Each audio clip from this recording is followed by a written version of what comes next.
Mga ka-Republic, matapos tibagin ang SMB sa Game 4, hawak ngayon ng Hinebra ang momentum. Mataas ang kumpiyansa ng mga bataan ni Team Cone matapos nilang restbakan ang San Miguel. Ngunit kilala rin natin ang mga bataan ni Leo Austria. Mula sa pagkatalo sa Game 4 noong linggo, may 2 araw sila upang planuhin ang pagganti. Ngunit ang pagganti nakasalalay pa rin sa health status ni Junmar Fajardo. Nakita na ng Hinebra rattled ang opensa ng SMB kapag hindi 100% healthy si The Kraken. Muling sasamantalahin ng Hinebra ang shoulder injury ni Abay at kung walang adjustment na magagawa si Leo Austria para takluluhan sa ilalim ang 9-time MVP, ilulubog sila ng Hinebra. Pag-uusapan po natin yan, pero bago ang lahat ay maglalambing po ako sa inyo na isubscribe ninyo itong ating channel at kung di masyadong makakaabala ay i-like at paki-share na rin ninyo.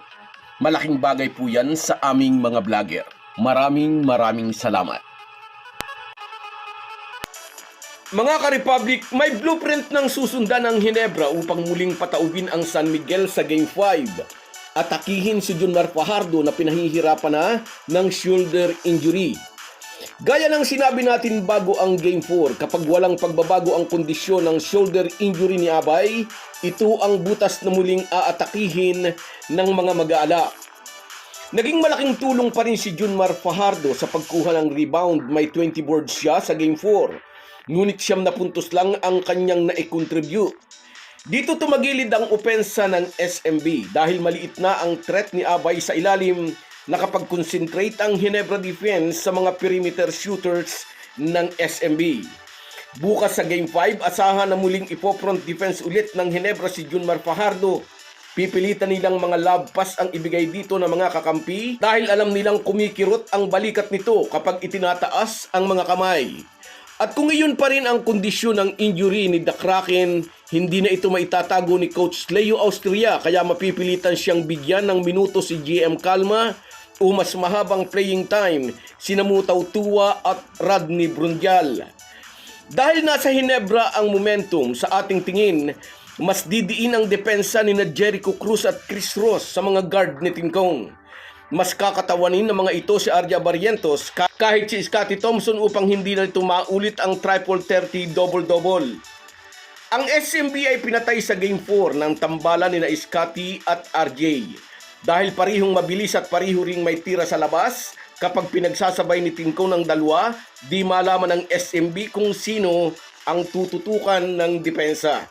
Dahil sa di inaasahang injury sa balikat ni Abay, dito lumabas ang problema ni Coach Leo Austria sa kanyang pagiging over-reliant sa inside-out play na nakaangkor sa 9-time MVP.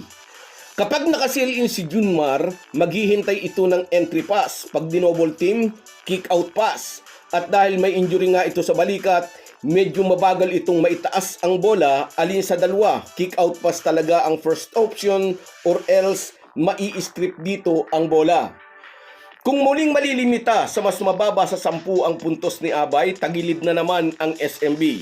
Ngunit wag din nating kalimutan noong Game 3 ay 6 points lang ang naging kontribusyon ni Junmar Fajardo, pero nanalo noon ang San Miguel. Sa Game 4, 9 points and 20 rebounds si Junmar Fajardo, pero dito naman naghalimaw si Scottie Thompson ng 35 points, 11 rebounds and 11 assists. Markman ngayon si Scottie Thompson sa hanay ng SMB. Sa team practice ng Beermen, tiyak bidang-bida ang former MVP. Magiging mahigpit ang instruction ni Coach Leo, di dapat maulit ang pamimiesta ni Thompson ng puntos. Ngunit hindi lang naman si Scottie ang posibleng sumunog sa SMB. Nariyan, unang-una na si Arja Barrientos na may lisensyang tumira basta nalingat ang depensa. Kinausap ito ni Coach Team Cone na wag lang itong maging purong point guard kundi maging scoring point guard na gaya ni Johnny Flying A. Barrientos noong time nito sa Alaska Aces. At dahil sa tiwalang iyon ni CTC kay RJ, kapansin-pansin ang pagtaas ng kumpiyansa nitong tumira sa malayo. At hindi rin iyon pwedeng baliwalain ng SMB defense. Susunugin sila ni RJ Barrientos kapag si Scottie Thompson lang ang pinagtuunan nila ng depensa. Nariyan din si Naralco at Norbert Torres.